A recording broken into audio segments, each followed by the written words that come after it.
Gendong, karya Raditya Dika, dibacakan oleh Sudirman. Kenapa aku gak boleh gendong anakku sendiri? Tanya si suami kesal. Di ujung kamar istrinya duduk di kursi melihat ke arahnya. Si suami ada dekat jendela kamar mereka, berdiri dekat kasur, masih memandangi wajah putrinya yang sedang tertidur pulas. Istrinya berkata, kasihan, dia baru tidur, nanti terbangun. Tapi aku kan bapaknya. Gak apa-apa kalau dia bangun sebentar, kata si suami. Istrinya menjawab dengan sabar, tapi aku ibunya, dan anak kamu umurnya baru 5 tahun, butuh tidur nyenyak biar bisa tumbuh besar. Kalau udah begini, si suami mengalah. Seorang ibu tahu yang terbaik untuk anaknya, apalagi anak ini anak satu-satunya. Cahaya bulan yang redup masuk dari jendela jatuh tepat di kemeja hijau lusuh yang si suami pakai. Dia masih tidak rela, hanya bisa melihat anaknya tidur dengan mulut setengah terbuka, tanda tidurnya terlalu pulas.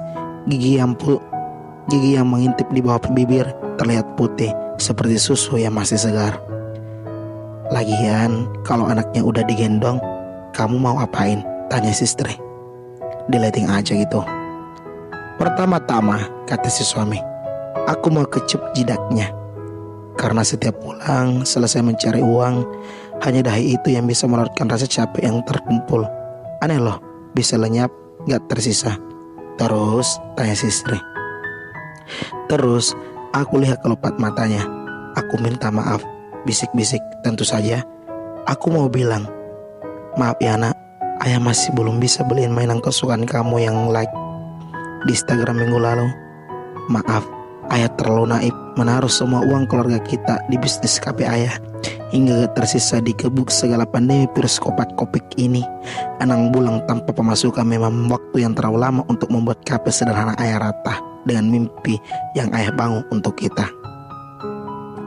Lalu aku akan bilang, percayalah, ayah sedang berusaha untuk mencari uang kembali agar kita bisa berhenti makan sehari sekali, agar kamu bisa ikutan beli es krim Magnum yang anak kompleks sebelah suka makan sore-sore. Maaf, tapi ayah terus berusaha kok.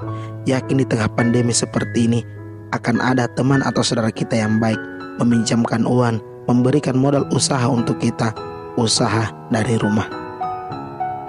Si istri masih mendengarkan. Duduknya belum berubah semenjak suaminya bicara dari tadi. Si suami melanjutkan, lalu aku akan lurus rambutnya dan aku taruh dia kembali ke tempat tidurnya. Tuh kan, aman kan? Cuma selama itu kok, boleh dong aku gendong dia. Si istri melihat ke arah suaminya. Bukannya menjawab, dia bertanya balik, kok istrinya gak pernah dikecup lagi dahinya? Iya, ini kamu kalau dibolehin gendong, kamu juga kebagian kecup dahi, janji, kata si suami. Si istri tertawa. Suaminya melihat dia dengan mata senuh. Dia berkata, maaf ya kalau aku kecewain kamu. Aku gak pernah kecewa sama kamu, Mas. Gak pernah, kata si istri pelan. Si suami menatap ke arah bulan. Matanya berkaca-kaca. Dia melamun sendiri. Istrinya membiarkannya. Si suami berkata, mungkin seharusnya dari dulu aku dukung kamu mengembangkan bakat kamu ya, bukannya ngebuat kamu terjebak di setiap hari di rumah kita begini. Bakat apa? Tanya istri. Nyanyi aku kan gak bisa. Itu bakat kamu. Yang itu. Oh, yang itu. Iya, kamu kan bisa tuh ngeliat dan bicara sama hantu. Aku lihat banyak yang sukses jadi konten kreator, bikin YouTube, bikin buku, masuk TV. Seharusnya aku lebih ngedukung kamu ya. Seharusnya aku jadi suami yang lebih bisa ngebuat istrinya nyaman dengan menaruh potensi dirinya. Yang minimal bayarin kelas public speaking, atau beliin kamera sewaktu aku masih punya sedikit uang. Kamu emang percaya aku bisa ngeliat hantu? Walaupun teman, bahkan keluarga aku sendiri sering ngomong aku diam-diam, aku dibilang halu, tanya si istri. Aku percaya, kata si suami, singkat, yakin. Menikahi kamu berarti percaya dengan ucapanmu. Apa enaknya pernikahan kalau ada keraguan? Si istri tersenyum tipis. Kamu kenapa sih selalu bikin aku senyum? Setiap detik berlalu, mereka diam dalam nyaman. Aku ingat terakhir gendong kamu ingat tergendong aku?" tanya si istri. "Ingatlah, di hari aku ngelamar kamu, fotonya masuk aku simpen tuh di laci paling bawah di dekat charger handphoneku yang rusak." Si suami menunjuk ke arah laci.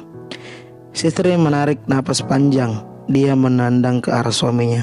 "Waktu itu kamu gendong aku di halaman kafe dedaunan di Kebun Raya Bogor. Sampai malu dilihatin orang. Kamu gendong aku setengah berlari. Kamu terlalu bahagia karena aku bilang aku mau. Setelah kamu bilang aku nggak mau, nggak jadi istriku." Yang paling malu sih bukan gendongnya, tapi 10 menit sebelum aku lamar kamu, waktu aku kasih lihat isi saldo banku saat itu, waktu aku bilang aku cuma segini. "Iya," kata si istri. "Dan aku bilang berapapun cukup asal sama kamu." "Aku masih simpan loh tes pack yang dulu," lanjut si istri. "Video aku pas aku nangis masih kamu simpan nggak?" "Masih banget. Aku post di second akun aku yang nggak ada yang tahu, yang biasa aku pakai buat order sambal teri goreng kesukaan kamu yang penjualnya nyebelin itu loh. Dulu kita masih punya uang ya buat beli hal-hal kayak gitu," kata si suami. "Maaf ya, kamu pasti kecewa sama aku." "Aku gak pernah kecewa sama kamu, Mas," kata istrinya. "Gak pernah." Si istri duduk diam. Dia menghapus air matanya yang jatuh satu tetes. "Kamu kenapa? Kok tiba-tiba nangis?" tanya suami. Enggak kenapa-kenapa," kata istri. Si suami kembali mendekati tempat tidur. Dia melihat anak gadisnya masih tertidur pulas. Tidurnya tidak pas. Kepalanya justru ada di antara bantal dan boneka kesayangannya. Anak umur segini memang sering bikin takjub. "Aku mau gendong dia," kata si suami. "Jangan," kata si istri. "Nanti dia bangun." Suaminya menggeleng. "Enggak, aku harus gendong dia. Ngeliat dia tidur begini aja kok rasanya kangen banget." Si suami mendekat ke arah anaknya. Dia lalu menjulurkan tangannya, tapi tubuh anaknya tidak terangkat. Si suami mencoba mengambil anaknya kembali. Kali ini dia sadar apa yang terjadi. Tangannya tembus mulai di tubuh anaknya. Bingung, si suami melihat ke arah istrinya.